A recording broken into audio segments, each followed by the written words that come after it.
Good evening. நம்ம இன்னைக்கு class 44 இன் ABP class. அதில் நம்ம என்ன டிஸ்கஸ் பண்ண போகிறோம் அப்படின்னு பார்த்தீங்கன்னா, சிஆர்பிசியில் ஒரு important chapter with regard to your preliminary exam என்ன அப்படின்னு பார்த்தீங்கன்னா சாப்டர் 24. சாப்டர் 24 என்னன்னு பார்த்தீங்கன்னா, general provisions as to inquiries and trials. General provisions as to inquiries and trials. இது பார்த்தீங்கன்னா உங்களுக்கு செக்ஷன் 300ல ஆரம்பிச்சு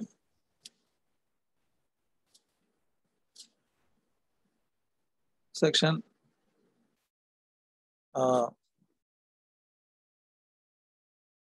327 வரைக்கும் போகக்கூடிய ஒரு chapter. General provisions as to inquiries and trials பார்த்தீங்கன்னா மோஸ்டா மற்ற ஆக்ட்ல கான்ஸ்டியூஷனாக இருக்கட்டும் இல்லை எவிடன்ஸ் ஆக்டாக இருக்கட்டும் அதில் இதே மாதிரியான பர்டிகுலர் ஆஸ்பெக்ட்ஸ் வந்து வரும். ஸோ அதை கம்பேர் பண்ணி படிக்கிறது நல்லது. இந்த general provisions as to inquiries and ட்ரையல்ஸில் ஃபர்ஸ்ட் வந்து section 300 chapter 24 of CrPC general provisions as to inquiries and trials. So general provisions அப்படின்னு சொல்லும்போது என்னெல்லாம் வரும் அப்படின்னு பார்த்தீங்கன்னா, with regard to trial what are the things that has to be followed, with regard to enquiry what are the things to be followed, அந்த மாதிரியான விஷயங்களை பார்க்க போகிறோம். So first will discuss section 300. Section 300 வந்து என்னன்னு பார்த்தீங்கன்னா, person once convicted or acquitted not to be tried for same offence. Person once convicted or acquitted not to be tried for same offence அப்படின்னு சொல்லப்பட்டிருக்கு. ஸோ அப்போ இதே மாதிரியான provision எங்க பார்த்துருப்போம் அப்படின்னு பார்த்தீங்கன்னா, ஆர்டிகல் கான்ஸ்டியூஷன்ல ஆர்டிகல் 20ல டபுள் ஜியோபார்டி அப்படின்னு சொல்லிட்டு ஆர்டிகல் 20 கிளாஸ் 2ல பார்த்துருக்கோம். அது என்ன அப்படின்னு பார்த்தீங்கன்னா, no person shall be prosecuted and convicted for an offence more then once அப்படின்னு நம்ம கேள்விப்பட்டிருக்கோம். அதேதான் அதுல சில விஷயங்கள் with regard to the procedural aspects of that article section 300 இருக்கு. சரியா? அதுதான் ஆர்டிஃபிஷியஸ் அக்விட் அப்படின்னு சொல்லிட்டு ஒரு மேக்ஸிம் நம்ம படிச்சிருக்கோம். ஸோ செக்ஷன் 300 என்னன்னு பார்த்தீங்கன்னா, person once convicted or acquitted not to be tried for same offence. So அப்போ அவங்க மறுபடியும் அதே ஃபேக்ட்ஸ் இருக்கிற ஒரு அஃபென்ஸ்க்காக வேற ஒரு சார்ஜுக்காக என்ன பண்ண முடியாது, வழக்க தொடுக்க முடியாது. ஒருத்தர் மேல தெஃப்ட் அப்படிங்கிற ஒரு செக்ஷன் வந்து சார்ஜ் பண்ணியிருக்காங்க. தெஃப்ட் அவர் எப்போ பண்ணியிருக்காருன்னு பார்த்தீங்கன்னா, ஒரு வீட்டை உடைச்சு இரவு நேரத்தில் பண்ணியிருக்காரு. So what are the offences he has கமிட்டட்னு பார்த்தீங்கன்னா, ஹவுஸ் பிரேக்கிங் அதுக்காக சில விஷயங்கள் செஞ்சுட்டு அவர் அதை ஹவுஸ் பிரேக்கிங் பண்றாரு அப்படின்னா, lurking house trespass at night, அதே மாதிரி ஹவுஸ் பிரேக்கிங், அப்புறமா தெஃப்ட், இந்த மாதிரி ஒரு 3 செயல்களையும் ஒரு செயலின் தொடர்ச்சியாக பண்ணிட்டு இருக்காரு. அதுல என்ன பண்ணிருக்காங்க, தெஃப்ட்ங்கிற ஒரு விஷயத்தை மட்டும் சார்ஜ் பண்ணிருக்காங்க. அந்த லர்க்கிங் ஹவுஸ் ட்ரெஸ்பாஸும் ஹவுஸ் பிரேக்கிங் அட் நைட் அப்படிங்கிற 2 அஃபென்ஸை பண்ணல. ஸோ இப்போ இதற்காக சேம் செட் ஆஃப் ஃபேக்ட்ஸ், ஒரே சம்பவம், அதன் தொடர்ச்சியாக இதெல்லாம் நடக்குது. அப்போ அப்படி இருக்கும்போது அந்த நபரை மறுபடியும் இதுல ஏதோ ஒரு அஃபென்ஸ்க்காக ட்ரை பண்ண முடியுமா அப்படின்னு பார்த்தீங்கன்னா முடியாது அப்படின்னு சொல்றாங்க. ஸோ செக்ஷன் 300 என்னன்னு பார்ப்போம். Section 300 has totally 6 subsections. Section 300, person once convicted or acquitted not to be tried for same offense. Subsection 1, a person who has once been tried by a court of competent jurisdiction for an offense and convicted or acquitted of such offense shall, while such conviction or acquittal remains in force, not be liable to be tried again for the same offense nor on the same facts for any other offense for which a different charge from the one made against him might have been made under subsection 1 of section 221 or for which he might have been convicted under subsection 2 thereof அப்படின்னு சொல்லப்பட்டிருக்கு. சரியா? அதாவது என்ன அப்படின்னு பார்த்தீங்கன்னா, 2 விஷயங்கள் நான் சொன்னேன் இல்லையா, நம்ம மற்ற சட்டங்கள்ல படிச்ச விஷயத்துடைய ப்ரொசீஜரல் ஆஸ்பெக்ட்ஸை நம்ம இதில் பார்ப்போம். General provisions as to inquiries and ட்ரையல்ஸ்ல பாருங்க என்னென்ன விஷயம்லாம் அட்ராக்ட் ஆயிருக்கணும் அப்படின்னு பார்த்தீங்கன்னா, the case should be tried in a court of competent jurisdiction. அதுதான் ஃபர்ஸ்ட் ஆஸ்பெக்ட். அப்போ ஒரு கோர்ட் ஜூரிஸ்டிக்ஷன் இல்லாத கோர்ட்ல ஒரு வழக்கு விசாரணை நடந்து அதில் ஒரு நிரபராதி என்று தீர்மானிக்கப்பட்டிருக்கிறார். அப்ப அந்த நபரின் மீது மறுபடியும் ஒரு காம்பீட்டன்ட் ஜூரிஸ்டிக்ஷன் இருக்கிற கோர்ட்ல, அதாவது ஆள்வரம்பு ஜூரிஸ்டிக்ஷன் இருக்கக்கூடிய, என்டர்டைன் பண்றதுக்கு அதிகாரம் இருக்கக்கூடிய கோர்ட் இருக்கு இல்லையா ட்ரையலுக்கு, அந்த கோர்ட்ல மறுபடியும் பண்ணலாமான்னா தாராளமா பண்ணலாம். பிகாஸ் சப்செக்ஷன் 1 என்ன சொல்லுது அப்படின்னு பார்த்தீங்கன்னா, only in cases where the court of competent jurisdiction has tried the offense and such conviction or acquittal should be in force அப்படின்னு சொல்றாங்க. அது நிலுவையில், அது நடைமுறையில் இருக்க வேண்டும். it should be active or it should be alive அப்படின்னு சொல்றாங்க. இந்த 2 விஷயங்கள் வந்து ரொம்ப முக்கியம். செக்ஷன் 221ல from different charge from the one made against him might have been made under subsection 1 of section 221 அப்படின்னு சொல்றாங்க. ஸோ அந்த செக்ஷன் 221 அதெல்லாம் எதில் வரும்னு பார்த்தீங்கன்னா சார்ஜ் அப்படிங்கிற டாபிக்ல வரும். ஸோ நான் இப்போ ஒரு எக்ஸாம்பிள் சொன்னேன் இல்லையா, ஒரு நபர் ஒரு செயலை செய்கிறார், அந்த செயலில் 3 குற்றங்கள் இருக்கு. அதுல ஒரு குற்றத்திற்காக அவர் மேல சார்ஜ் பண்ணி அவர் வந்து என்ன பண்றாங்க, ட்ரையல் எடுத்துக்கிறாங்க. அப்போ மறுபடியும் மிச்சம் இருக்கிற 2 விஷயத்துக்கு பண்ண முடியுமா? பண்ண முடியாது. இதே தான் வந்து பாத்தீங்கன்னா சிவில் கேசஸ்ல என்ன மாதிரி வரும் அப்படின்னா நம்ம பார்த்திருக்கோம். அதாவது ரெஸ் ஜூடிகேட்டா அப்படிங்கிற ஒரு ஆஸ்பெக்ட் பார்த்திருக்கோம். ஒரு நபர் ஒரு வாடகை பாக்கிக்காக ஒரு மனுவை தாக்கல் பண்றாரு. 3 வருஷமா அவர் வாடகை தரலைங்கிறது அலிகேஷன். அவர் ஒரு மனுவை தாக்கல் பண்ணியிருக்காரு. என்ன, இப்போ இன்னைக்கு 2021 இருக்கும். அவர் 2019, 20 அண்ட் 21 3 இயர்ஸ் டியூ. அவர் எப்போ வந்து கோர்ட் கேஸ் ஃபைல் பண்ணியிருக்காரு? 2021 கேஸ் ஃபைல் பண்ணியிருக்காரு. எந்த ரெண்ட் டியூக்காக ஃபைல் பண்ணியிருக்காரு? 2021 தர வேண்டிய ரெண்ட் டியூக்காக ஃபைல் பண்ணியிருக்காரு. அப்போ மறுபடியும் 2019லயும் 20லயும் இருக்கக்கூடிய ரெண்ட் டியூக்காக கேஸ் ஃபைல் பண்ண முடியுமான்னா முடியாது அப்படின்னு சொல்றாங்க. ஸோ அப்போ அந்த காஸ் ஆஃப் ஆக்ஷன் அப்படிங்கிறது ஒன்ஸ் கமெண்ட்ஸ் ஆயிடுச்சு அப்படின்னு சொன்னா அதுல சேர்க்காத விஷயங்களை மறுபடியும் அதே ஆஸ்பெக்டுக்கு சேர்க்க முடியாது அப்படின்னு சொல்லிட்டு சொல்லக்கூடிய விஷயங்கள் இருக்கு. அது சிவில் கேஸா இருக்கட்டும் இல்ல கிரிமினல் கேஸா இருக்கட்டும். அதுதான் வந்து செக்ஷன் 300 சப்செக்ஷன் 1ல சொல்லப்பட்டிருக்கக்கூடிய விஷயம். Then subsection 2, a person acquitted or convicted of any offense may be afterwards tried with the consent of the state government for any distinct offense for which a separate charge might have been made against him at the former trial under subsection 1 of section 220 அப்படின்னு சொல்றாங்க. அதாவது ஒரு நபரை காயப்படுத்தியதற்காக ஒரு ஒரு நபர் வந்து ஒரு நபரை வந்து என்ன பர்டிகுலர் அஃபென்ஸ்க்காக ட்ரை பண்றாங்க. உதாரணத்துக்கு ஒருத்தருடைய இறப்பை மறைச்சிட்டாங்க, ஒருத்தர் இறந்து விடுகிறார், அந்த இறப்பை மறைத்து விட்டதா ஒரு குற்றச்சாட்டு, அது ஒரு அஃபென்ஸ் அப்படின்னு சொல்லிட்டு ஒரு ட்ரையல் நடக்கும். அந்த ட்ரையலோட முடிவுல அவர் வந்து நிரபராதி இல்ல குற்றவாளின்னு சொல்றாங்க.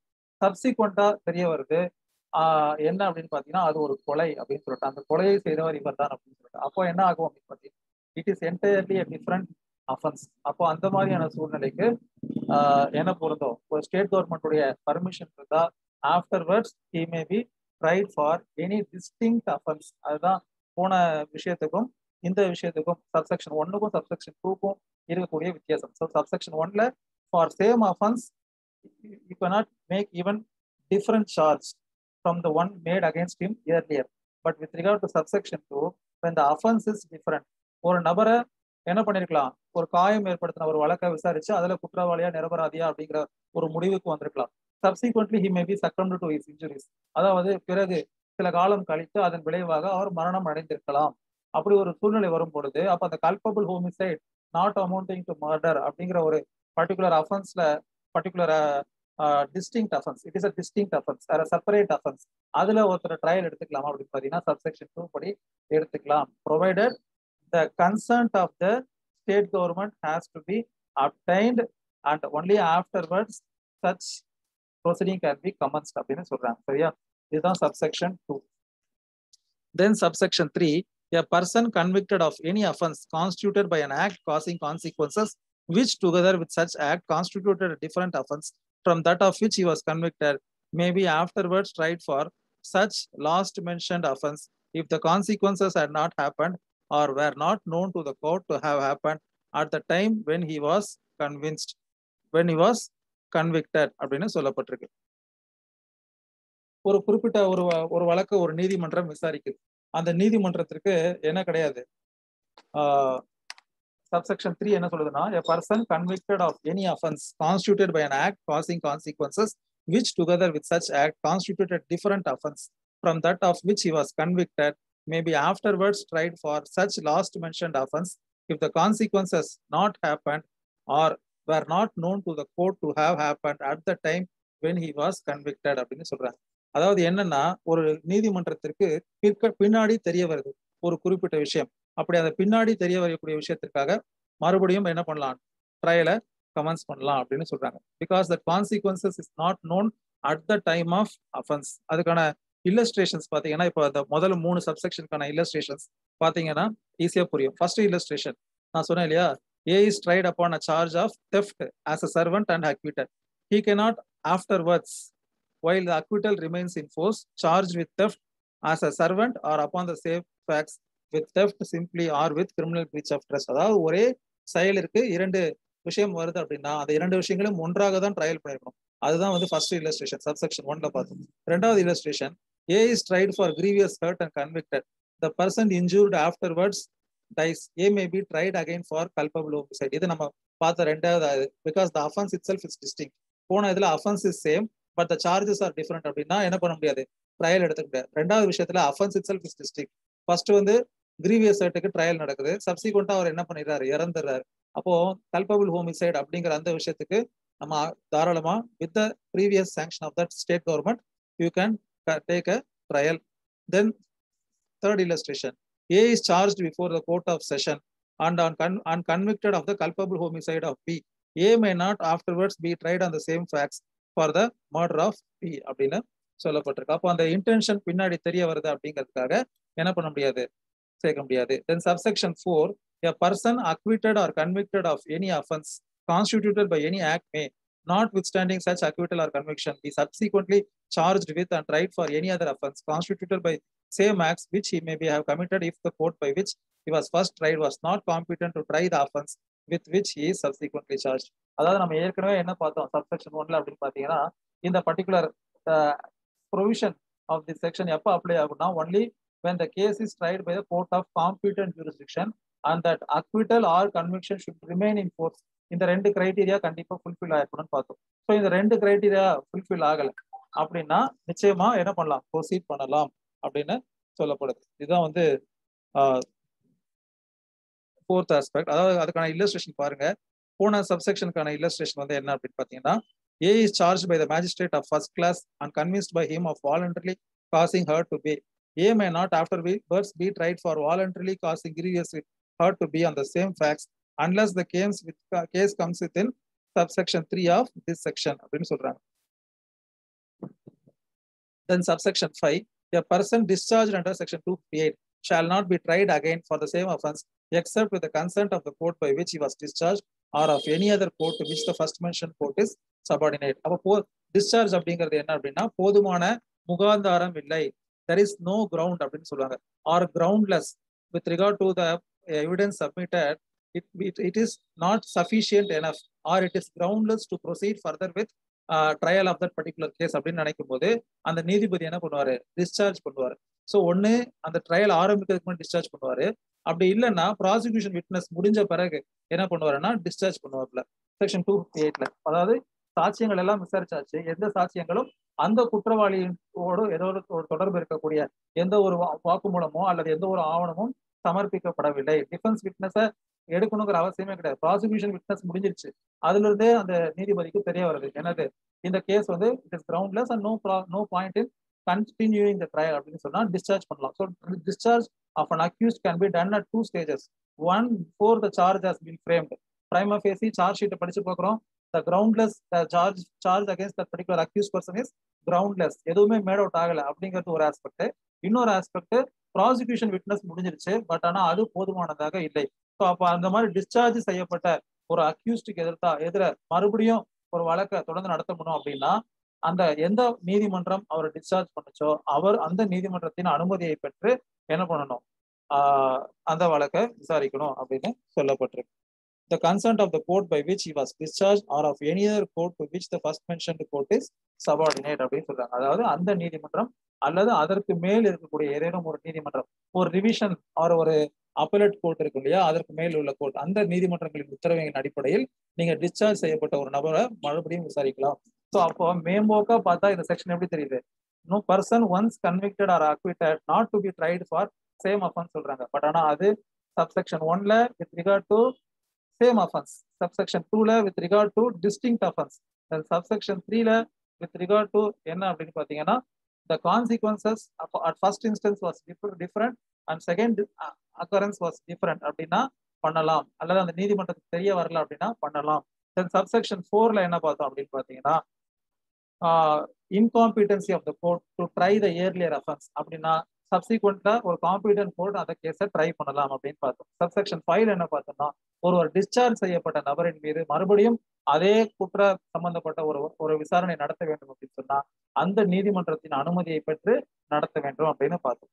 தென் சப்செக்ஷன் 3 வந்து என்ன அப்படின்னு பாத்தீங்கன்னா nothing in this section shall affect the provisions of section 26 of the General Classes Act or section 188 of this code அப்படின்னு சொல்றாங்க. ஸோ அதெல்லாம் பாத்தீங்கன்னா ப்ரீவியஸ் சாங்ஷன் சம்பந்தப்பட்ட ப்ரொவிஷன்ஸ். ஸோ அப்போ அது வந்து எந்த வகையிலையும் பாதிக்காது அப்படின்னு சொல்லப்பட்டிருக்கு. ஸோ அது வந்து ஒரு பார்த்தீங்கன்னா ஒரு செக்ஷன் 188 வந்து offences committed outside India, அதற்கும் செக்ஷன் 26 ஜெனரல் கிளாஸஸ் ஆக்டுக்கும் இது பொருந்தாது அப்படின்னு சொல்றாங்க. Then explanation, the dismissal of a complaint or the discharge of the accused is not an acquittal for the purposes of this section. So ஒரு கம்ப்ளைண்ட்டை dismiss பண்றதுனாலயோ அல்லது ஒரு அக்யூஸ்டை டிஸ்சார்ஜ் பண்றதுனாலயோ அது என்ன ஆகாது, it does not amounts to acquittal as per the provisions of this section. So அப்போ even though that autrefois acquit and autrefois convict அப்படின்னு அந்த மேக்ஸிம் இருந்தாலும் கூட, அதாவது ஏற்கனவே நிரபராதி என்று நிரூபிக்கப்பட்டவர் அல்லது ஏற்கனவே குற்றவாளி என்று நிரூபிக்கப்பட்டவருக்கு அதே வழக்கு சம்பந்தமாக தொடர்ச்சியான ஒரு செயல் செய்ய முடியாது அப்படின்னு இருந்தாலும் கூட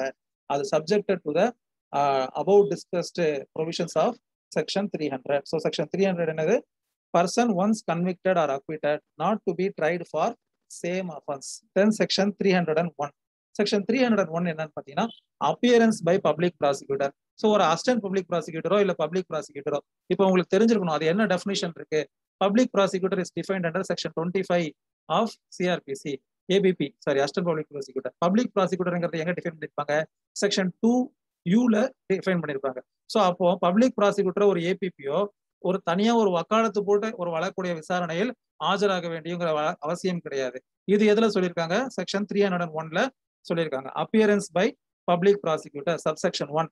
The public prosecutor or assistant public prosecutor in charge of a case may appear and plead without any written authority before any court in which that case is under inquiry, trial or appeal அப்படின்னு சொல்றாங்க. So எவர் ஒருவர் ஒரு வழக்கின் அந்த விசாரணைக்கு is an incharge அப்படின்னு சொல்லும்போது it does not need to provide a separate authority. ஒரு தனி நபர் எப்படி ஒரு வக்காலத்து போட்டு ஒரு கேஸை நடத்தணுமோ அந்த மாதிரி நடத்தணுங்கிற அவசியம் இல்லை அப்படின்னு சொல்றாங்க. தென் இம்பார்ட்டன்டான ஒரு ப்ரொவிஷன் என்னன்னா அதுக்கு அடுத்த ப்ரொவிஷன் 301 சப்செக்ஷன் 2. ஸோ 301 சப்செக்ஷன் 2 என்னன்னு பாத்தீங்கன்னா 301 ஹெட்டிங் என்ன, appearance by public prosecutor. 301 subsection 2 என்னன்னா சில நேரங்கள்ல அந்த விக்டிமுக்கு ஒரு ரைட் இருக்கு. 301 சப்செக்ஷன் 2ல பாதிக்கப்பட்ட நபர் தனியாக ஒரு வழக்கறிஞரை வைத்துக் கொள்ளலாம் அப்படின்னா வைத்துக் கொள்ளலாம். பொதுவா அவர்களுக்காக அரசு தான் ஒரு பப்ளிக் ப்ராசிக்யூட்டரோ இல்லை ஒரு ஏபிபியோ நியமிச்சு விசாரணை நடத்தும். அப்போ அப்படி ஒரு தனி நபரை நியமித்தால் அவருக்கு உள்ள அதிகாரம் என்ன அப்படின்னு பாத்தீங்கன்னா, எல்லா எவிடன்ஸையும் விசாரிச்சு முடிச்சதுக்கு அப்புறமா once that entire evidence is closed he can file a written argument on behalf of that victim in that particular case. அவ்வளவுதான் அவருக்கான ரோல். அதை சொல்றது தான் 301 subsection 2.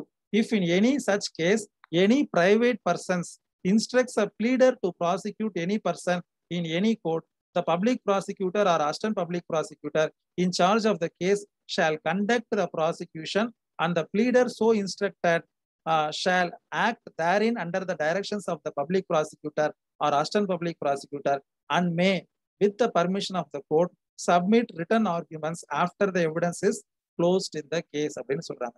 அப்போ அவர்களுக்கு என்ன ரோல் கிடையாது, பெருசா எந்த ரோலும் கிடையாது. அவர்கள் அந்த public prosecutor assistant public prosecutor அவரோட டைரக்ஷனுக்கு உட்பட்டு தான் செயல்பட முடியும்.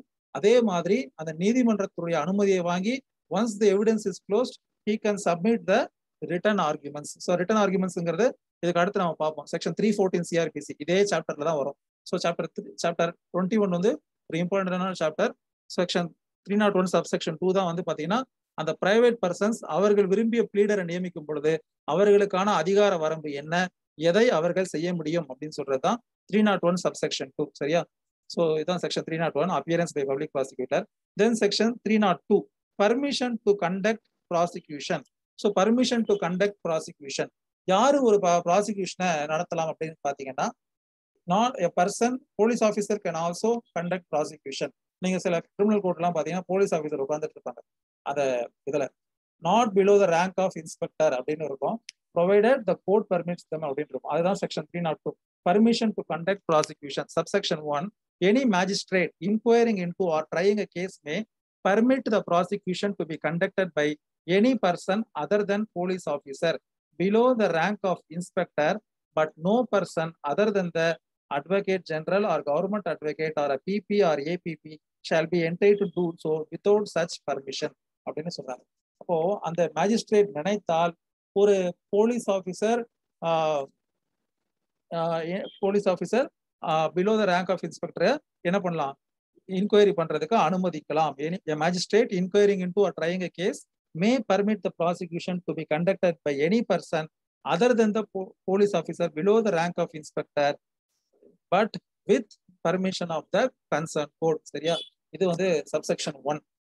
மற்ற நபர்களாக இருந்தால் அவர்களை தனியாக பர்மிஷன்ங்கிற அவசியம் கிடையாது. ஒரு அட்வொகேட் ஜெனரலோ இல்லை ஒரு பிபிஓ அல்லது ஒரு ஏபிபிஓ அல்லது ஒரு கவர்மெண்ட் அட்வொகேட்டோ இவங்களுக்கெல்லாம் என்ன தேவை கிடையாது, தனியாக ஒரு பர்மிஷன் அவசியம் கிடையாது for conducting prosecution. You need not get the permission or get the sanction from the court concerned. சரியா?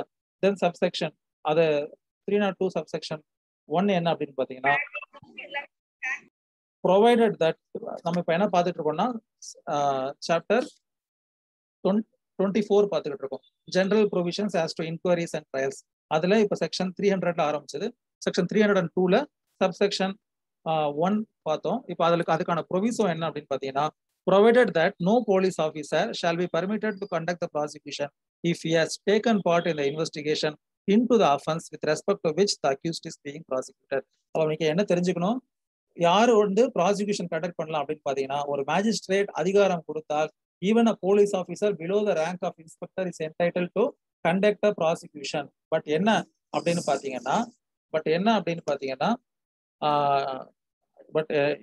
பாத்தீங்கன்னா அந்த police officer should not have take part in the investigation. அந்த வழக்கோடு தொடர்புடைய அந்த வழக்கில் ஒரு என்ன சொல்றது, ஒரு விருப்ப உரிமை உள்ள ஒரு நபர் என்ன பண்ண முடியாது, அந்த ப்ராசிக்யூஷனை கண்டக்ட் பண்ண முடியாது அப்படின்னு சொல்லப்பட்டிருக்கு. உங்க டவுட்ஸ் எல்லாம் நான் லாஸ்டா கிளாரிஃபை பண்றேன். இப்போ நான் வந்து I will continue so that I can cover as far as possible. சரியா? கண்டிப்பா லாஸ்டா நான் உங்களுக்கு கிளியர் பண்றேன். Then subsection 2 of section 302, any person conducting the prosecution may do so personally or by a pleader அப்படின்னு சொல்றாங்க. ஸோ அப்போ எவர் ஒருவர் அந்த ப்ராசிக்யூஷன் கண்டக்ட் பண்ணலாம் அப்படின்னு மேஜிஸ்ட்ரேட் அனுமதி அளிக்கிறாரோ அவரோ அல்லது அவர் சார்பாக வேறு ஒரு ப்ளீடரோ என்ன பண்ணலாம், அந்த வழக்கை ப்ராசிக்யூட் பண்ணலாம் அப்படின்னு சொல்றாங்க. Then section 303, right of person against whom proceedings are instituted to be defended. Any person accused of an offense before a criminal court or against whom proceedings are instituted under this code may of right be defended by a pleader of his choice.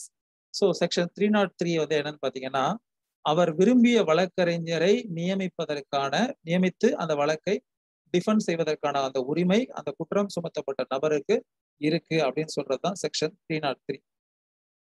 Section 304 என்னன்னு பாத்தீங்கன்னா, legal aid to accused at state expenses in certain cases.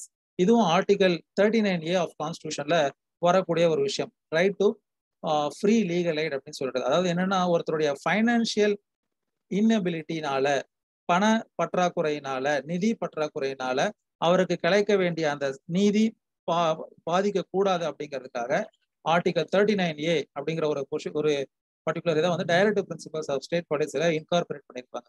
So அது என்னன்னா, right to free legal aid. அதோட தொடர்ச்சி தான் பாத்தீங்கன்னா section 304. So இப்போ உங்களுக்கு கேட்குறாங்க அப்படின்னா, ஆர்டிகல் 20 clause 2 உடைய இதுதான் section 300. No person shall be convicted of no person shall be prosecuted unconvicted for an same offence more then once.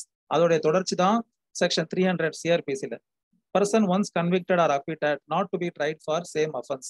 அதே மாதிரி செக்ஷன் 303 வந்து ரொம்ப முக்கியமான ஒரு விஷயம். என்ன அப்படின்னு பார்த்தீங்கன்னா, right to defend by engaging a pleader of his choice. ஒருவர் தான் விரும்பும் வழக்கறிஞர் நியமித்துக் கொள்வதற்கான உரிமை சிஆர்பிசியில கொடுக்கப்பட்டிருக்கு. அப்போ அதை மறுக்க முடியாது. செக்ஷன் 304 என்னன்னு பாத்தீங்கன்னா, free legal aid to be provided by state government in certain cases அப்படின்னு சொல்றாங்க. அது என்ன அப்படின்னு பார்ப்போம். நார்மலா ஒரு செஷன்ஸ் கோர்ட்ல ஒரு நீதிபதி ஒரு வழக்கு விசாரணைக்கு எடுத்துக்கிறார். அவருக்கு தெரிய வருது இந்த குற்றம் சுமத்தப்பட்ட நபரால் சொந்தமாக வழக்கறிஞரை வைத்துக் கொள்வதற்கான அந்த நிதி ஆதாரம் இல்லை அப்படின்னு சொன்னார், அவர் அதற்கான ஏற்பாட்டை செய்து கொடுக்க வேண்டும் அப்படின்னு சொல்றாங்க. அதுதான் வந்து பாத்தீங்கன்னா subsection 1, where in a trial before the court of session the accused is not represented by a pleader and where it appears to the court that the accused has not sufficient means to engage a pleader, the court shall assign a pleader for his defense at the expense of the state அப்படின்னு சொல்றாங்க.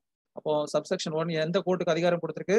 ஒரு sessions கோர்ட்டுக்கு ஒரு வழக்கு விசாரணையின் போது ஒருவருக்காக யாரும் ஆஜராகாத பட்சத்தில் அதற்கு காரணம் அவருடைய அந்த ஃபைனான்சியல் இன்னபிலிட்டி தான் அப்படின்னு தெரிய பட்சத்துல அப்ப அந்த நீதிமன்றம் அதற்கான ஏற்பாட்டை செய்ய வேண்டும் at the expenses of the state அப்படின்னு சொல்றாங்க. Then subsection 2, the high court may with the previous approval of the state government make rules providing for எதுக்காக அப்படி மேல ஒரு வழக்கறிஞர் நியமிக்குது இல்லையா ஒரு நீதிமன்றம் அவருடைய அந்த ஃபீஸ் அவருக்கான அந்த ஃபெசிலிட்டிஸ் மற்ற விஷயங்களை செய்வதற்கான அந்த ரூல்ஸை யாரு ஃப்ரேம் பண்ண முடியும் high court with the previous approval of the state government என்ன மாதிரியான ரூல்ஸ் ஃப்ரேம் பண்ணலாம் அப்படின்னு பார்த்தீங்கன்னா subsection 2A the mode of selecting pleaders for defense under subsection 1 then B the facilities to be allowed to such pleaders by courts then C the fee payable to such pleaders by the government and generally for the carrying out the purpose of subsection 1 அதாவது ஒரு வழக்கிற்கு அந்த அத்தகைய நபரை நியமிப்பதற்கான வழிவகைகளை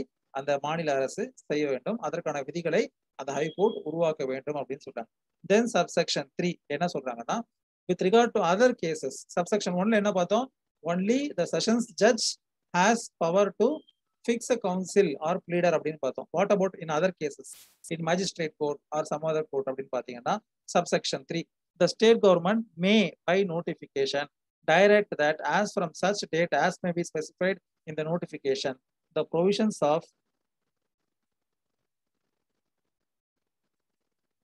subsection 1 வந்து பாத்தீங்கன்னா shall so it is mandatory subsection 3 என்னன்னு பாத்தீங்கன்னா obligatory அதாவது விருப்பம் ஒரு மாநில அரசு விரும்பினால் the state government may by notification direct that as from such date as may be specified in the notification the provision of subsection 1 and 2 shall apply in relation to any case of any class of trial before other court in the state as they apply in relation to trial before court of session அப்படின்னு சொல்றாங்க so subsection 3ல மாநில அரசு எப்பொழுது விரும்புகிறதோ அன்றைய தேதியிலிருந்து அதற்கான அந்த நோட்டிபிகேஷன்ல இருந்து அதற்கான வழிவகைகளை மற்ற நீதிமன்றத்திற்கும் இந்த ப்ரொவிஷன்ஸ் அப்ளை ஆகிற மாதிரி பண்ணலாம் but which is mandatory before a sessions court if an accused person could not engage a counsel then it is mandatory for that court to engage a counsel on his behalf at the expense of state அதான் வந்து section 304 then section 305 procedure when corporation or registered society is an accused so அப்போ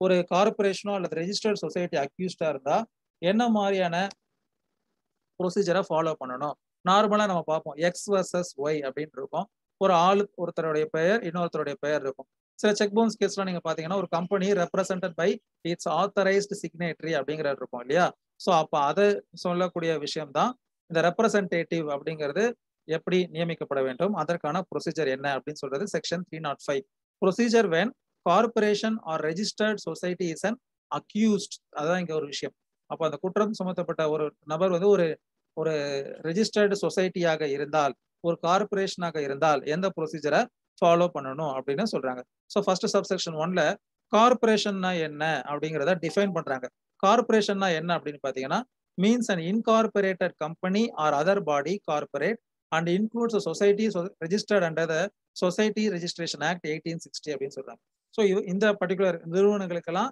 இந்த section பொருந்தும் அப்படிங்கிறது தான் first aspect தென் subsection 2 என்ன சொல்றாங்கன்னா where corporation is the accused person or one of the accused person at any inquiry or trial so அப்போ corporation என்பவர்கள் குற்றவாளியாகவோ அல்லது மற்ற குற்றவாளிகள் அந்த கார்பரேஷனும் ஒரு குற்றவாளியாக இருக்கும் பட்சத்தில் it may appoint a representative for the purpose of inquiry or trial and such appointment need not be under the seal of the corporation அப்படின்னு சொல்லுவாங்க அப்போ அதுக்குன்னு தனியா ஒரு ஃபார்மாலிட்டி ப்ரொசீஜர் அதுக்குன்னு ஒரு மீட்டிங்கை கூட்டி அதை சீல் கொடுத்து அப்படின்லாம் இருக்கணும்னு அவசியம் கிடையாது it may engage any representative to appear on behalf of such corporation or society சரியா அவ்வளவுதான் சொல்லப்பட்டிருக்கு சப்செக்ஷன் 2ல அப்புறம் சப்செக்ஷன் 3ல என்ன சொல்லப்பட்டிருக்கு அப்படின்னு பாத்தீங்கன்னா நார்மலா சில பர்டிகுலர் ப்ரொவிஷன்ஸ் இருக்கு for example judgement should be pronounced at the presence of that accused person அப்படின்னு இருக்கு அதே மாதிரி trial should be taken place in the open court அப்படின்னு இருக்கு அதெல்லாம் எதுக்குன்னா அந்த அக்யூஸ் ஷுட் பி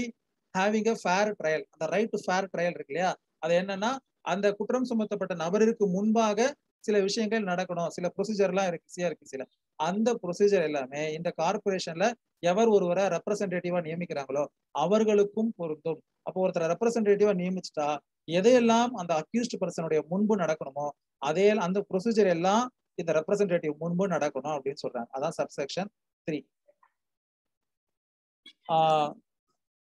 அதே சப்செக்ஷன் 4 என்ன சொல்றாங்கன்னா நடக்கணும்னு சொல்லியாச்சு ஆனா அவர் வந்து என்ன ஆகல அப்பியர் ஆகல சம்மன் அனுப்புறோம் இந்த மாதிரி வாங்க உங்களுக்கு இந்த மாதிரி உங்களுக்கு விட்னஸை இது பண்ண போறாங்க டிஃபென்ஸ் விட்னஸை கிராஸ் எக்ஸாமின் பண்ண போறாங்க பப்ளிக் ப்ராசிக்யூட்டர் அப்படின்னு சொல்லிட்டோம். அந்த ரெப்ரசன்டேட்டிவ் வரல. இந்த மாதிரி ஏதோ ஒரு ப்ரொசீஜர் அவர் வரல அப்படின்னு சொன்னால் அப்ப நம்ம அதை பத்தி கவலைப்பட தேவையில்லை அப்படின்னு சொன்னாங்க.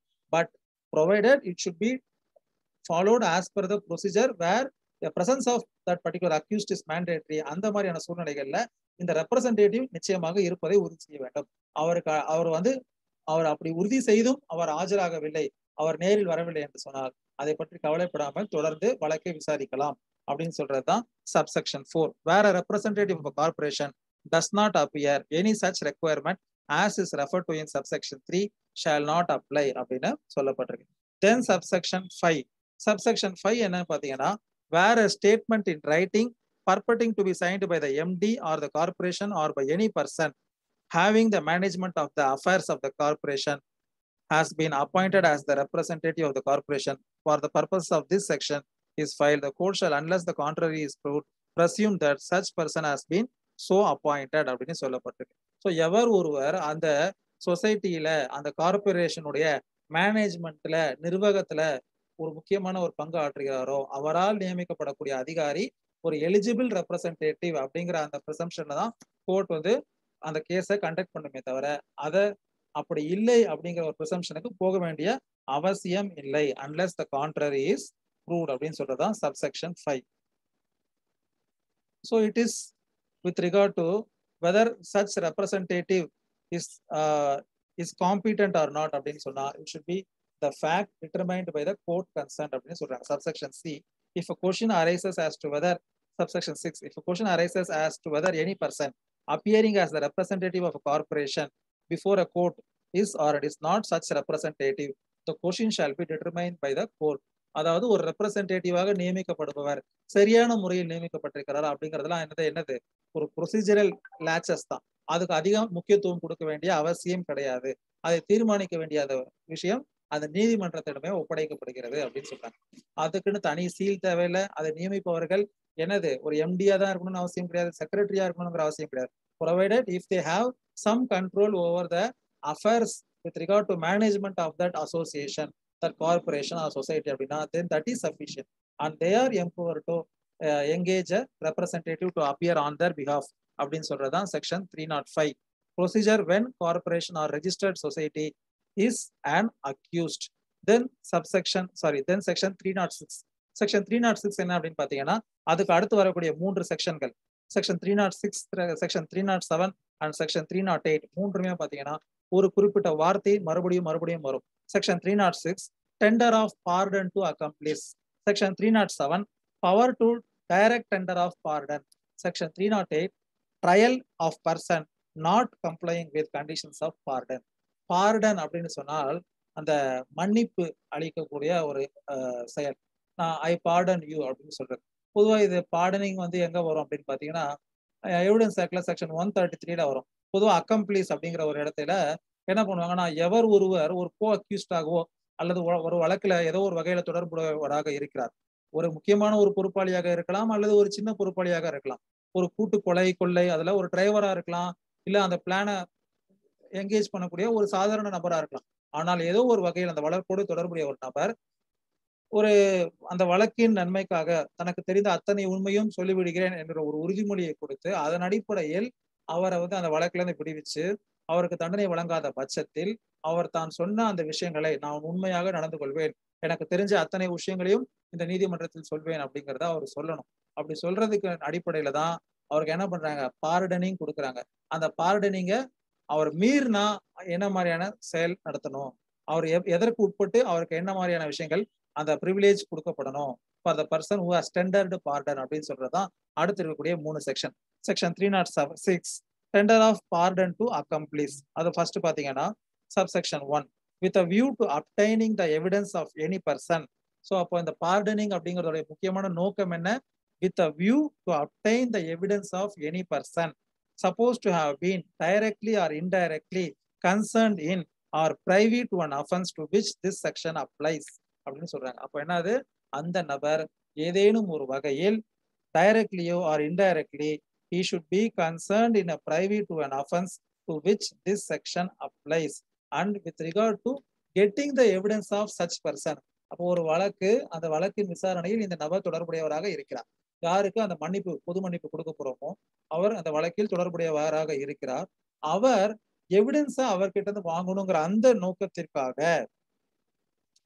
அப்ப இந்த செக்ஷன்ல அப்ளை ஆகும் அப்படின்னு சொல்றாங்க. The chief judicial magistrate or a metropolitan magistrate at any stage of the investigation or inquiry into or the trial of the offense and the magistrate of the first class inquiring into or trying the offense at any stage of the inquiry or trial may tender a pardon to such person on condition of his making a full and true disclosure of the whole of the circumstances within his knowledge relative to the offense and to every other person concerned, whether as principal or abettor is the commission in the commission thereof அப்படின்னு சொல்றாங்க.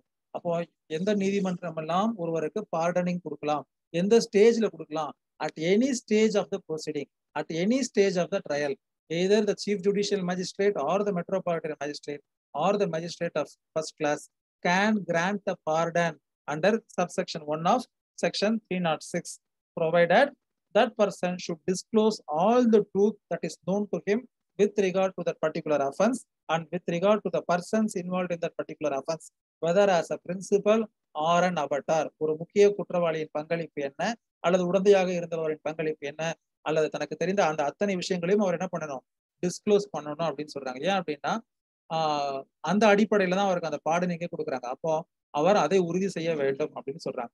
ஏன் அப்படின்னு நம்ம ஏற்கனவே பார்த்திருக்கோம், credibility of அக்கம்ப்ளிஸ் அப்படின்னு சொல்லிட்டு evidence ஆக்ட்ல பார்த்திருக்கோம். அதாவது என்னன்னா, ஒரு கூட்டாளியாக ஒரு அப்ரூவராக அவரும் ஒரு கோ அக்யூஸ்ட் தானே, திடீர்னு ஒரு நாள் ஒருத்தர் புத்தர் ஆக முடியாதுல்ல, அப்ப அவருடைய சாட்சியத்தை ஏற்றுக்கொள்ள முடியுமா அப்படின்னு பார்த்தா எவிடன்ஸ் ஆக்ட்ல நம்ம என்ன படிச்சோம் அப்படின்னா, ஹிஸ் எவிடன்ஸ் இஸ் கிரெடிபிள் அப்படின்னு பார்த்திருக்கோம். ஒரு கோ அக்யூஸ்ட் அதாவது அக்கம்ப்ளிஸ் அவருடைய சாட்சியத்தின் அடிப்படையிலே மட்டும் கூட it can end in a conviction. அப்போ இஸ் ஹைலி கிரெடிபிள், நம்ம அவரை டோட்டலா டிஸ்கார்ட் பண்ணணுங்கிற அவசியம் கிடையாது. அப்படி இருக்கும் பட்சத்தில் அந்த நபர் எப்படி இருக்க வேண்டும், தனக்கு தெரிந்த அத்தனை விஷயங்களையும் உண்மையாக சொல்பவராக இருக்க வேண்டும். ஏன்னா அவருடைய வாக்குமூலத்தின் அடிப்படையிலே மட்டும் கூட நம்ம என்ன பண்ணலாம், ஒருத்தருக்கு தண்டனை வழங்கலாம் அப்படிங்கிறத நம்ம பார்த்துருக்கோம். சரியா? Subsection 2, this section applies to any offense triable exclusive by the court of session or by the court of special judge appointed under the Criminal Law Amendment Act. Then B, any offense punishable with imprisonment which may extend to 7 years or with a more severe sentence அப்படின்னு சொல்றாங்க. So இதே அந்த pardoning power ஒரு session ஜட்ஜுக்கும் இருக்கு. 7 வருடத்திற்கு மேல் தண்டனை வழங்கக்கூடிய குற்றம் அல்லது இன்னும் அதிகமான தண்டனைக்கும் இந்த பர்டிகுலர் ப்ரொவிஷன் அப்ளை ஆகும் அப்படின்னு சொல்றாங்க. Then subsection 3, every magistrate who tenders a pardon under subsection 1 shall record his reason for so doing. Then B, whether the tender was or was not accepted by the person to whom it was made, and shall on application made by the accused furnish him with a copy of such record free of cost அப்படின்னு சொல்றாங்க. So அப்போ ஒரு குற்றவாளி நான் ஒரு மனுவை தரேன், ஐயா நான் அப்ரூவர் ஆயிடுறேன் அப்படின்னு சொன்னா அந்த மனுவை பெற்றுக்கொண்டு அதை ஏற்றுக்கொண்டேனா இல்லையா என்பதை அந்த நபருக்கு தெரிவிக்க வேண்டும். யாரு தெரிவிக்கணும்? சப்செக்ஷன் 1ல நம்ம குறிப்பிடப்பட்டிருக்க அந்த மேஜிஸ்ட்ரேட் அவர் அதை தெரிவிக்கணும் அப்படின்னு சொல்றாங்க. அப்படி அதற்கான காரணத்தையும் அவர் என்ன பண்ணணும், ரெக்கார்ட் பண்ணணும் அப்படின்னு சொல்றாங்க. And shall then subsection 4, every person accepting a tender of pardon made under subsection 1, அந்த எவர் ஒருவரை அவருக்கு நம்ம டெண்டர் ஆஃப் பார்டன் நம்ம அவரை மன்னிக்கிறதுக்கு அனுமதி வழங்குறோமோ, அவருக்கு அந்த இதுல இருந்து வழக்குல இருந்து விடுவிப்பதற்கு ஏற்றுக்கொள்கிறோமோ அவரை நம்ம என்ன பண்ணலாம், shall be examined as a witness in the court of magistrate taking cognizance of the offense and in the subsequent trial if any. அவரை ஒரு சாட்சியாக விசாரணைக்கு ஏற்றுக்கொள்ளலாம் அப்படின்னு சொல்றாங்க. பொதுவாக குற்றம் சுமத்தப்பட்ட நபரை அவராக விரும்பி நான் சாட்சியம் சொல்ல விளைகிறேன் அப்படின்னு சொல்லி ஒரு மனுவை அளித்தால் மட்டும்தான் அந்த நீதிமன்றம் அவரை ஒரு சாட்சியாக விசாரிக்க என்ன பண்ணும், ஏற்றுக்கொள்ளும். அவரை மீறி அவரை கட்டாயப்படுத்தி எதுவுமே பண்ண முடியாது. ஆனால் ஒரு அக்கம்ப்ளீஸை பொறுத்த வரைக்கும் ஒருத்தர் எப்போ ஒரு அப்ளிகேஷன் கொடுத்துட்டாரு, நான் அப்ரூவரா மாறிடுறேன், நான் எனக்கு தெரிஞ்சதெல்லாம் ஒத்து சொல்றேன்னு சொல்லிட்டு அந்த மனு ஏற்றுக்கொள்ளப்படுகிறதோ அந்த நிமிடத்திலேயே அவரையும் ஒரு சாட்சியாக விசாரிக்கலாம் அப்படின்னு சொல்றாங்க. சரியா? Then B shall, unless he is already on bail, be detained in custody until the termination of the trial.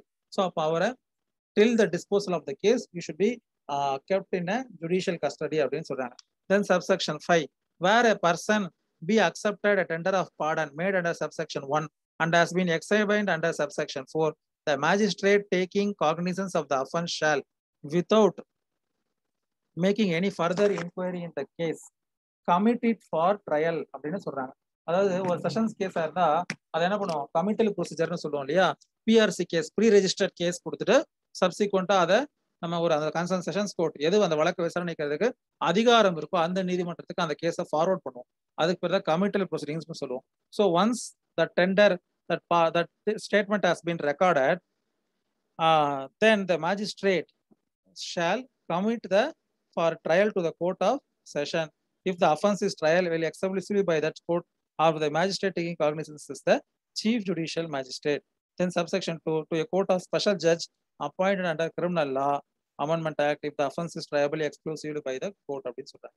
So அப்போ அந்த மேஜிஸ்ட்ரேட் பார்டனிங் ப்ரொசீஜர் முடிஞ்சதும் அந்த வழக்கை அதை ரெக்கார்ட் பண்ணி அந்த ஸ்டேட்மெண்ட்டோட சேர்த்து என்ன பண்ணிருந்தோம், you should committal to that concern district judge கேடர்ல இருக்கக்கூடிய அந்த செஷன் ஜட்ஜ் கேடர்ல இருக்கக்கூடிய அந்த செஷன் ஜட்ஜுக்கோ அல்லது ஒரு special judge, say for example ஒரு ப்ரிவென்ஷன் ஆஃப் கரப்ஷன் கேஸ் இல்ல ஒரு என்டிபிஎஸ் கேஸ், அதுக்குன்னு சொல்லி ஒரு செஷன் ஜட்ஜ் கேடர்ல ஒரு ஸ்பெஷல் ஜட்ஜை நியமிச்சிருப்பாங்க, ஸ்பெஷல் கோர்ட்டை நியமிச்சிருப்பாங்க. அப்ப அந்த நீதிபதிக்கு அந்த இதை என்ன பண்ணணும், கமிட்டல் பண்ணிடணும் அப்படின்னு சொல்றாங்க.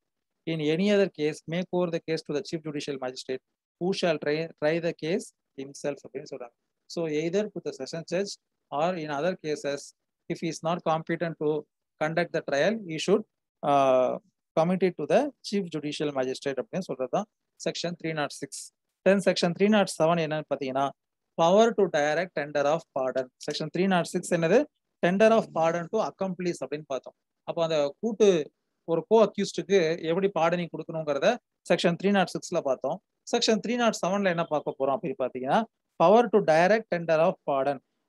எப்போ வந்து ஒருத்தருக்கு பார்டனிங் கொடுக்கலாம். நான் வந்து ஒரு கேஸ்ல ஜட்ஜ்மெண்ட் கொடுத்துட்டேன், இந்த மாதிரி ஒரு 3 பேர் சம்மந்தப்பட்டிருக்காங்க, 3 பேருக்கும் ஆயுள் தண்டனை கொடுத்துட்டேன். உடனே ஒருத்தர் என்ன பண்றான், கதறி அழறான், ஐயா நான் அப்ரூவரா மாறிடுறேங்க ஐயா அப்படின்னு சொன்னா ஏத்துக்கலாமா? ஏத்துக்கிட்டு இந்த ஜட்ஜ்மெண்ட்டை மாத்தி கொடுக்க முடியுமா? முடியாது. அப்போ ஏதோ ஒரு குறிப்பிட்ட ஸ்டேஜ் வரைக்கும் தான் இந்த பவரை எக்ஸசைஸ் பண்ண முடியும். அது என்னன்னு சொல்றதுதான் section 307, power to direct tender of pardon at any time after commitment of a case but before judgment is passed. அதாவது தீர்ப்பினை வழங்குவதற்கு முன்பு the court to which the commitment is made may with a view to obtaining at the trial the evidence of any person supposed to have been directly or indirectly concerned in or privy to any such offense tender a pardon on the same condition to such person அப்படின்னு சொல்றாங்க. So அப்போ magistrate கோர்ட்ல இருந்து அந்த கேஸை committal பண்றோம். நார்மலா sessions கோர்ட்ல சார்ஜ் ஷீட் ஃபைல் பண்ண மாட்டாங்க. அது செஷன்ஸ் கோர்ட்டால விசாரிக்கக்கூடிய அஃபென்ஸாக இருந்தாலும் கூட மேஜிஸ்ட்ரேட் கோர்ட்ல தான் சார்ஜ் ஷீட் ஃபைல் பண்றோம் நார்மலா ஒரு ஐபிசி அஃபென்ஸை பொறுத்த வரைக்கும். அப்போ அந்த மேஜிஸ்ட்ரேட் கோர்ட் எல்லாமே ப்ராப்பரா இருக்கும் பொழுது பிஆர்சி நம்பர் கொடுக்குறாரு, ப்ரீ ரெஜிஸ்டர் கேஸ் அப்படின்னு சொல்லிட்டு. அதுக்கப்புறமா கமிட்டல் பண்றாரு. எந்த நீதிமன்றம் அந்த வழக்கை விசாரிக்கணுமோ, செஷன்ஸ் கோர்ட்டோ அல்லது ஸ்பெஷல் கோர்ட்டோ, அந்த கோர்ட்டுக்கு அதை என்ன பண்றாரு, கமிட்டல் ப்ரொசீஜரை ஃபாலோ பண்றாரு. அப்ப அந்த ப்ரொசீஜர் பெண்டிங்ல இருக்கு. அந்த நீதிபதி கமிட்டல் ஆயிடுச்சு செஷன்ஸ் கோர்ட்டுக்கு, அந்த நீதிபதி இன்னும் தீர்ப்பினை வழங்கவில்லை என்று சொன்னால் அவரும் செக்ஷன் 307ல அந்த பார்டனிங் பவரை எக்ஸசைஸ் பண்ணலாம் அப்படின்னு சொல்றாங்க. மேல சொன்ன அதே காரணத்துக்காக தான், with a view to get the truth of that incident, first aspect, with a view to get the evidence of the person who is involved directly or indirectly and who is a privy to that particular offense. ஏதோ ஒரு வகையில் அந்த வழக்கில் தொடர்புடைய நபர் நேர்முகமாகவோ மறைமுகமாகவோ அப்படின்னு சொல்றதுதான் செக்ஷன் 307.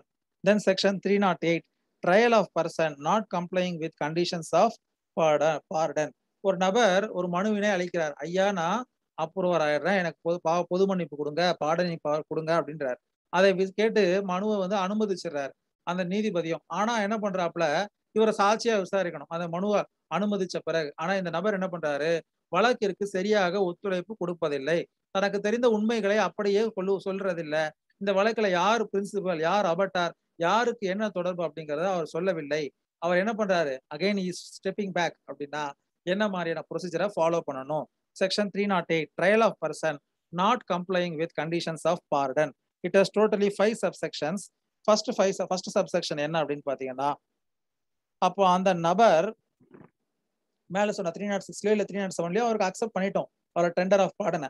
அப்படி பண்ண நபர் வேண்டுமென்றே willfully concealing anything essential or by giving false evidence not complied with the condition on which the tender was made, then such person may be tried for the offense in which respect of which the pardon was so tendered or for any other offense of which he appears to have been guilty in connection with the same matter and also for the offenses of giving falls evidence. அப்ப அந்த நபரை மற்ற குற்றவாளிகளோட சேர்த்து அவர் என்னதான் அவருக்கு நம்ம பாடம் கொடுத்துட்டாலும் கூட அதை டிஸ்கார்ட் பண்ணிட்டு, ஏனென்றால் அவர் எந்த கண்டிஷனுக்கு பாடம் கொடுத்தாரோ அந்த கண்டிஷனை ஃபுல்ஃபில் பண்ணல. அவர் டிஸ்க்ளோஸ் பண்ண மாட்டேங்கிறார். அந்த வழக்கு சம்பந்தமான அந்த எவிடன்ஸை ப்ராப்பரா கொடுக்க மாட்டேங்கிறார். அவர் தெரிஞ்ச விஷயத்த சொல்ல மாட்டேங்கிறார். அப்படின்னா தாராளமாக அவர் மீதும் மற்ற குற்றவாளிகள் மீது என்ன ஒரு வழக்கை எப்படி நடத்துவோமோ அதே மாதிரி நடத்திக் கொள்ளலாம். அதோடு சேர்த்து ஃபால்ஸ் எவிடன்ஸ் கொடுத்ததாக ஒரு ஒரு அஃபென்ஸையும் சேர்த்தே விசாரணை நடத்தலாம் அப்படின்னு சொல்றாங்க subsection 1ல. provided that such person shall not be tried jointly with any of the other accused, provided further that such person shall not be tried for the offense of giving false evidence except with the sanction of the High Court, and nothing contained in section 195 or section 340 shall apply to such offense அப்படின்னு சொல்றாங்க. சரியா? அது அப்போ falls எவிடன்ஸுக்கான இது நடத்துறதா இருந்தா நம்ம வந்து ஹைகோர்ட்டுடைய sanctioning வாங்கிட்டு நடத்தணும் அப்படின்னு சொல்றாங்க. தென் subsection 2, any statement made by such person accepting the tender of pardon under on record by a magistrate under section 164. 164 என்னது? Confession before that magistrate, judicial confession. So அப்போ எவர் ஒருவர் ஒப்புதல் வாக்குமூலத்தை ஒரு குற்றவியல் நடுவர் முன்பு அறிவித்து விட்டாரோ அந்த நபர், அல்லது any statement made by such person accepting the tender of pardon and recorded by a magistrate under section 164 or by a court under subsection 4 of section 306 may be given in evidence against him at such trial.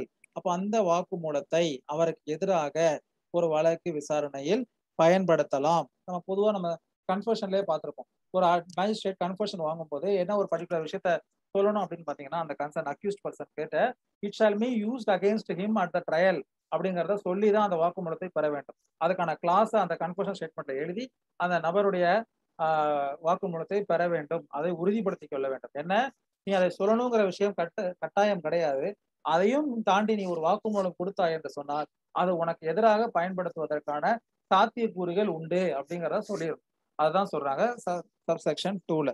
Then subsection 3, at such trial the accused shall be entitled to plead that he has complied with the condition upon which such tender was made, in which case it shall be for the prosecution to prove that the condition has not been complied with. அப்போ நான் எனக்கு தெரிஞ்சதுதாங்க ஐயா சொல்றேன். வடிவேலு சொல்லுவான்ல, என்னையா சொன்னா, எது கேட்டாலும் தெரியாதுன்னு சொல்லணும்னு சொன்னான், என்னையா சொன்னேன் அதேதான் திருப்பின்னு சொல்லுவாரு. அப்ப என்னன்னா, அவன் என்ன சொல்றான், நான் பாடனிக்கு என்ன கண்டிஷன் கொடுத்துருக்கணும் அந்த கண்டிஷன் எல்லாம் கம்ப்ளைண்ட் பண்ணிட்டேன், எனக்கு தெரிஞ்சதெல்லாம் சொல்லிட்டேன்னு. ஆனா ஒண்ணுமே சொல்லியிருக்க மாட்டான். அப்போ அப்படி அவன் ஒரு ஸ்டாண்ட் எடுத்தானா prosecution should establish no he has not complained with the condition of pardon அப்படிங்கிறத இது பண்ணணும். சரியா? Then section 4, subsection 5, subsection 4, at such trial the court shall, if it is a court of session, before the charge is read out and explained to the accused, if it is a court of magistrate, before the evidence of the witnesses for the prosecution is taken. So எப்போ வந்து ஒரு pardon வழங்கணும் அப்படின்னு பார்த்தீங்கன்னா, ஒரு sessions கோர்ட்டை பொறுத்த வரைக்கும் before charge has been red out and explained to the accused. அதே மாதிரி ஒரு மேஜிஸ்ட்ரேட் கோர்ட்டாக இருந்தால் விட்னஸஸை எக்ஸாமைன் பண்ணி முடிக்கிறதுக்கு முன்னாடி ப்ராசிக்யூஷன் தான் தரப்பு சாட்சியங்களை விசாரிப்பதற்கு before the evidence of the witnesses for the prosecution is taken, as the accused whether he pleads that he has complied with the conditions on which the tender of pardon was made அப்படின்னு சொல்லிட்டு, எப்போ வந்து நீ வந்து அந்த conditions எல்லாம் fulfil பண்ணிட்டியாங்கிறத விசாரிக்கணும். ஒரு செஷன்ஸ் கோர்ட்டாக இருந்தால் சார்ஜ் எப்போ வந்து அவருக்கு படிச்சு பார்த்து உனக்கு எதிராக இந்த குற்றச்சாட்டு புனையப்பட்டுள்ளது, நீ என்ன சொல்லுகிறாய், குற்றத்தை ஒப்புக்கொள்கிறாயா அப்படின்னு கேட்போம் இல்லையா? அதற்கு முன்போ அல்லது ஒரு அதர் தென் செஷன்ஸ் கேஸாக இருந்தால் before the prosecution has completed taking evidence of its stand. சரியா? Then the last subsection, if the accused does so plead, the court shall record the plea and proceed with the trial, and it shall, before passing judgment in the case, find whether or not the accused has complied with the conditions of the pardon, and if it finds that he has so complied, it shall not, with anything contained in this court, pass judgment of acquittal அப்படின்னு சொல்றாங்க. Pardoning அவன் வந்து சொன்ன விஷயத்துல எல்லாம் கரெக்டா disclose பண்ணிட்டான் நீதிமன்றம் நினைத்தால் அவனை நிரபராதி அப்படின்னு சொல்லிட்டு அவனுக்கு எதிராக எந்த ஒரு தீர்ப்பையும் வழங்காமல் இருக்கலாம். குற்றம் சுமத்தப்பட்ட அந்த குற்றத்தை என்ன பண்ணலாம், அக்விட்டல் பண்ணலாம் அப்படின்னு சொல்றதுதான் subsection 5. Then section 309, power of court to adjourn proceedings. Power to postpone or adjourn proceedings. எந்த மாதிரியான சூழ்நிலைகள்ல கோர்ட் வந்து ஒரு வாய்தா கொடுக்கலாம், இல்ல ஒரு வழக்கை தள்ளி வைக்கலாம் அப்படிங்கிறது செக்ஷன் 309ல சொல்லியிருக்காங்க. செக்ஷன் 309 சப்செக்ஷன் 1, இது வந்து 2013 அமெண்ட்மெண்ட்ல கொண்டு வராங்க. In every inquiry or trial the proceeding shall be continued from day to day until all the witnesses in attendance have been examined unless the court finds the adjournment of the same beyond the following day to be necessary for reasons to be recorded, provided that when the inquiry or trial relates to an offense under. So நார்மலா ஒரு வழக்க டே to டே பேசிஸ்ல விசாரிக்கணும் அப்படின்னு சொல்றாங்க. தேவைப்பட்டால் மட்டும்தான் அடுத்த நாளிற்கு அந்த வழக்கை ஒத்திவைக்க வேண்டும் அப்படின்னு சொன்னாங்க. provided that when the inquiry or trial relates to an offense under section 376A B C or D of IPC, அதாவது அந்த ரேப் சம்பந்தப்பட்ட வழக்கு விசாரணையாக இருந்தால் the inquiry or trial shall as far as be possible completed within a period of 2 months from the date of filing of the charge sheet. அப்ப நீங்க ஞாபகம் வச்சுக்கோங்க, ஒரு ஒரு ரேப் சம்பந்தப்பட்ட கேஸாக இருந்தால் சார்ஜ் ஷீட் ஃபைல் பண்ணதுல இருந்து 2 மாசத்திற்குள் அந்த வழக்கின் விசாரணையை முடித்திருக்க வேண்டும் அப்படின்னு சொல்றாங்க. as far as be possible be completed within a period of 2 months from the date of filing of the charge sheet. So உங்களுக்கு ஒரு option, which should be completed within 2 months, within 1 month, within 3 months or within 6 months னு கேட்டா நீங்க என்ன சொல்லணும்? within 2 months. Then subsection 2, if the court after taking cognizance of an offense or commencement of trial finds it necessary or advisable to postpone the commencement of or adjourn at inquiry or trial, it may from time to time for reasons to be recorded postpone or adjourn the same on such terms as it thinks fit for such time as it considers reasonable and may by a warrant remand the accused in the custody அப்படின்னு சொல்லப்பட்டிருக்கு. அதாவது ஒரு நீதிமன்றம் தேவை ஏற்பட்டால் என்ன பண்ணலாம்? Adjournment கொடுக்கலாம் அப்படின்னு சொல்லப்பட்டிருக்கு. on such term as it thinks fit for such time as it considers reasonable. ஒரு நியாயமான ஒரு வாய்தா வழங்கலாம் அப்படின்னு சொல்றாங்க. provided that no magistrate shall remand an accused person to custody under this section for a term exceeding 15 days at a time. நார்மலா ஒரு judicial custody அப்படிங்கிறது 15 நாட்கள் நீதிமன்ற காவல் அப்படின்னு சொல்லுவாங்க. அது எதற்காகனா இந்த பர்டிகுலர் சப்செக்ஷன்ல சொல்லப்பட்டிருக்கு. சரியா? provided further that when witnesses are in attendance no adjournment or postponement shall be granted without examining them except for special reasons to be recorded in writing. அந்த சாட்சி அன்றைக்கு நீதிமன்றத்தில் ஆஜராயிருக்காருன்னு சொன்னால் நிச்சயமாக அவரை அன்றைய தேதியில் விசாரித்திருக்க வேண்டும் அப்படின்னு சொல்றாங்க. அப்போ அதன் அவரை விசாரித்து முடிக்காமல் வாய்தா வழங்கக்கூடாது அப்படின்னு சொல்றாங்க. Then provided also that no adjournment shall be granted for the purpose only of enabling the accused person to show cause against the sentence proposed to be imposed on him. அப்போ ஒரு நபர் குற்றவாளி என்று தீர்மானித்து விட்டு அதை அவர்கிட்ட சொல்றாங்க, இந்த நீதிமன்றம் உன்னை குற்றவாளி என்று தீர்மானிக்கப்பட்டிருக்கிறது, நீ என்ன சொல்ல விரும்புகிற அப்படின்னு சொல்லும்போது பொதுவாக அந்த அக்யூஸ்ட் பர்சன் என்ன சொல்லுவாருன்னு பார்த்தீங்கன்னா, last day that is during judgement first court என்ன பண்ணணும் அப்படின்னு பார்த்தீங்கன்னா, இந்த நீதிமன்றம் உன்னை குற்றவாளி என்று தீர்மானிக்கிறது அப்படின்னு மட்டும் தான் சொல்லும். அதுக்கடுத்து அவர் தரப்பு விஷயத்துக்கு அதை வந்து ரெக்கார்ட் பண்ணும். அதுக்கு அவர் என்ன சொல்வாருன்னா, எனக்கு 4 பெண் குழந்தைகள் இருக்கிறார்கள், நான் மட்டும்தான் என் குழந்தைய குடும்பத்தை காப்பாத்துறேன், நான் ஏதோ ஒரு தவறான ஒரு இதனால் சூழ்ச்சியினால இந்த வழக்குல ஜோடிக்கப்பட்டு சேர்க்கப்பட்டிருக்கிறேன், எனக்கு இதுக்கு முன்பு எந்த வழக்கும் கிடையாது, எனக்கு எந்த ஒரு பின்புலமோ அல்லது என் குழந்தைகளை காப்பாற்றுவதற்கு வேறு யாரோ கிடையாது, அதனால எனக்கு குறைஞ்சபட்ச தண்டனை வழங்கணும் அப்படின்னு சொல்லுவாங்க. அப்போ அதை கோர்ட் என்ன பண்ணும்? ரெக்கார்ட் பண்ணிட்டு அதுக்கான ஜட்மெண்ட் என்னவோ அதை வழங்கும். அதுதான் வந்து சொல்றாங்க. ஸோ அப்போ அந்த ஒரு விஷயத்திற்காக மட்டும் அட்ஜர்ன்மெண்ட் கொடுக்கக்கூடாது. அதாவது அந்த அக்யூஸ்ட் பர்சன் ரீசன் சொல்லணும், அதுக்காக நான் இன்னொரு நாள் வாய்தா கொடுக்குறேன் அப்படின்னு சொல்றதை ஏற்றுக்க முடியாது. தென் ப்ரொவைடட் ஆல்சோ தட் அப்படின்னு சொல்லிட்டு 3 விஷயங்கள் சொல்லப்பட்டிருக்கு. A, no adjournment shall be granted at the request of a party except where the circumstances are beyond the control of the party. ஒரு நபர் கேட்கிறார் என்பதற்காக வாய்தா வழங்கக்கூடாது unless until அந்த காரணம் அவரை மீறிய ஒரு செயலாக இருந்தால்.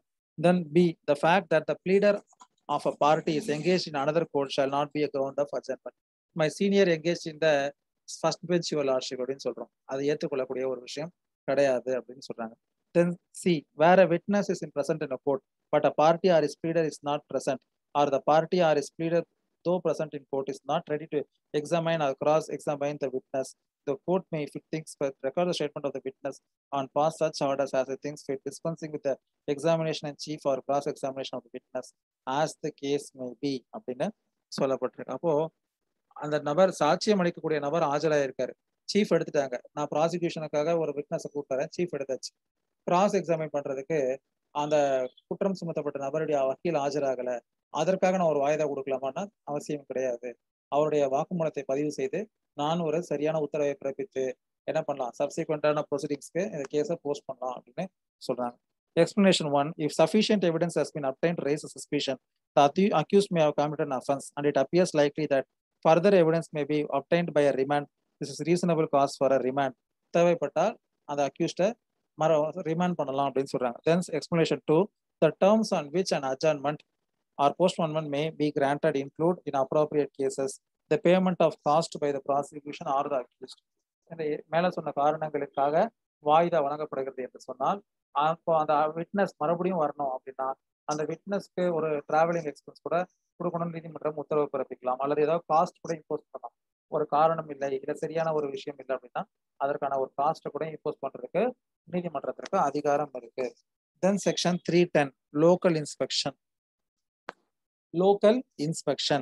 Subsection 1, any judge or magistrate may, or at any stage of any inquiry, trial, or other proceeding, after due notice to the parties, visit and inspect any place in which an offense is alleged to have been committed, or any other place which it is in his opinion necessary to view for the purpose of properly appreciating the evidence given at such inquiry or trial, and shall without unnecessary delay record a memorandum of any relevant facts observed at such inspection. ஆனா இதெல்லாம் நடக்குதான்னு தெரியல. இப்போ ஒரு complaint சொல்றாங்க, என் வீடை வந்து அவன் வந்து உடைச்சிட்டான், அந்த மாதிரி ஒரு ப்ராப்பர்ட்டி டிஸ்பியூட் இருந்துச்சு, அந்த கேஸ் ஃபைனல் ஹியரிங்க்கு அடுத்த நாள் போட்டிருக்காங்க, எனக்கு சாதகமா வந்துடக்கூடாதுங்கிறதுக்காக என் வீட்டை அவன் தீக்கிரையாக்கி விட்டான் அல்லது அதில் இருக்கக்கூடிய கண்ணாடி மற்ற பொருட்களை உடைத்து விட்டான் அப்படின்னு ஒரு கம்ப்ளைண்ட் கொடுத்துருக்காங்க. அப்போ அந்த மேஜிஸ்ட்ரேட் நினைச்சா என்ன பண்ணலாம்? He can inspect that place after due notice to the parties involved in that particular case. அதான் subsection 1. subsection 2, அங்க subsection 1 அந்த மாதிரி இன்வெஸ்டிகேட் பண்ணிட்டு அதற்கான ஒரு மெமரண்டம் தயாரிச்சு என்னென்னலாம் அப்சர்வ் பண்ணாருங்கிறத அவர் என்ன பண்ணலாம்? he can make it into a record. Then subsection 2, such memorandum shall form part of the record of the case, and if the prosecutor, complainant, or accused, or any other party to the case so desires, a copy of the memorandum shall be furnished to him free of cost அப்படின்னு சொல்லப்பட்டிருக்கு. Then section 311, power to summon material witness or examine person present. Any court may, at any stage of any inquiry, trial, or other proceeding under this code, summon any person as a witness or examine any person in attendance though not summoned as a witness, or recall and re-examine any person already examined, and the court shall summon and examine or recall and re-examine any such person if his evidence appears to be to the just decision of the case அப்படின்னு சொல்லப்பட்டிருக்கு. So இதுதான் வந்து நம்ம அதிகமாக use பண்ணக்கூடிய ஒரு position. என்னன்னா recall petition அப்படின்னு சொல்லுவோம் இல்லையா, ரீகால் ஆர் ரீஎக்ஸாமைன் அப்படின்னு சொல்லுவோம். ஒரு சாட்சியை மறுபடியும் விசாரிக்க வேண்டியிருக்கு, புதிதாக ஏதேனும் ஒரு தகவல் நம்ம கிடைச்சிருக்கு, இல்லை புதிதாக ஏதோ ஒரு ஆவணம், இந்த வழக்கு சம்பந்தமான ஆவணம் கைப்பற்றப்பட்டிருக்கு அப்படின்னு சொன்னால் அது தொடர்பாக ஏற்கனவே விசாரிக்கப்பட்ட நபரை மறுபடியும் விசாரிப்பதற்கு to recall and re-examine, we will file an application under section 311. அதுதான் section 311. Then section 311A, power of magistrate to order person to give specimen signature or handwriting. So if some dispute is with regard to some document and there is a signature in that particular document அப்படின்னு சொன்னால் அந்த நீதிமன்றம் either the adverse party or opposite party, ஒரு plaintiff-யோ இல்லை defendant-யோ அல்லது ஒரு accused-யோ இல்லை complainant-யோ என்ன பண்ணலாம்? தேவைப்பட்டால் அவருடைய ஹேண்ட் ரைட்டிங் அல்லது ஸ்பெசிமென் சிக்னேச்சரை ஒரு குறிப்பிட்ட தேதியில் குறிப்பிட்ட இடத்தில் கொடுப்பதற்கு உத்தரவை பிறப்பிக்கலாம். அதுதான் வந்து section 311A. If a magistrate of the first class is satisfied that for the purposes of any investigation or proceeding under this code, it is expedient to direct any person, including an accused person, to give specimen signatures or handwriting, he may make an order to that effect, and in that case, the person to whom the order relates shall be produced or shall attend at the case, person to whom the order and place where the order relates shall be produced or shall attend at the time and place specified in such order, and shall give his specimen signature or handwriting, provided that no order shall be made under this section unless the person has at some time been arrested in connection with such investigation and proceeding. அதாவது நீதிமன்றம் ஒருவருடைய hand ரைட்டிங்கோ இல்லை specimen சிக்னேச்சரையோ கொடுப்பதற்கு, ஒரு accused குற்றம் சுமத்தப்பட்ட நபருடைய hand ரைட்டிங்கோ specimen signature கொடுக்கறதுக்கு உத்தரவு பிறப்பிக்கணும் அப்படின்னா எது முக்கியமான கண்டிஷன் அப்படின்னு பார்த்தீங்கன்னா, you should be arrested and he should be arrested with regard to the concerned case at any time with such investigation or proceeding அப்படின்னு சொல்றாங்க. கைது செய்யப்பட்ட ஒரு நபருக்கு மட்டும்தான் இந்த உத்தரவை பிறப்பிக்க வேண்டும். மேற்கொண்டு இருக்கிறத அடுத்த கிளாஸ்ல நம்ம டிஸ்கஸ் பண்ணுவோம். தேங்க்யூ.